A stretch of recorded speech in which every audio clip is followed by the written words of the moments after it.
सोलापूर जिल्हा परिषदेच्या प्राथमिक शिक्षण विभागाला नवे शिक्षणाधिकारी मिळाले असून विशाल पांडुरंग मुळे यांची परिवीक्षाधीन प्राथमिक शिक्षणाधिकारी म्हणून नियुक्ती करण्यात आली आहे।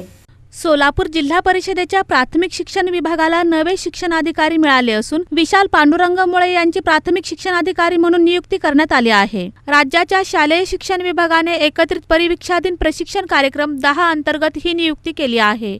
राज्य सेवा परीक्षेतून शिक्षणाधिकारी पदावर निवड झालेल्या परिवीक्षाधीन अधिकाऱ्यांच्या सुधारित प्रशिक्षण कार्यक्रमानुसार राज्यातील एकूण 13 परिवीक्षाधीन शिक्षणाधिकाऱ्यांना विविध जिल्ह्यांमध्ये 30 आठवड्यांसाठी शिक्षणाधिकारी पदाची जबाबदारी देण्यात आली आहे। त्यानुसार विशाल मुळे यांची सोलापूर जिल्हा परिषदेच्या प्राथमिक शिक्षणाधिकारी पदावर नियुक्ती झाली आहे। मुळे हे मूळचे बीड जिल्ह्यातील असून परिवीक्षाधीन अधिकारी म्हणून त्यांच्यावर सोलापूर जिल्ह्यातील प्राथमिक शिक्षण विभागाची जबाबदारी सोपविण्यात आली आहे। 17 ऑगस्ट 2026 ते 13 मार्च 2027 या कालावधीसाठी 30 आठवड्यांची नियुक्ती करण्यात आली आहे। या कालावधीत जिल्ह्यातील प्राथमिक शिक्षण व्यवस्था, शैक्षणिक गुणवत्ता, शिक्षकांचे प्रश्न तसेच विभागीय कामकाजाचा अनुभव त्यांना मिळणार आहे।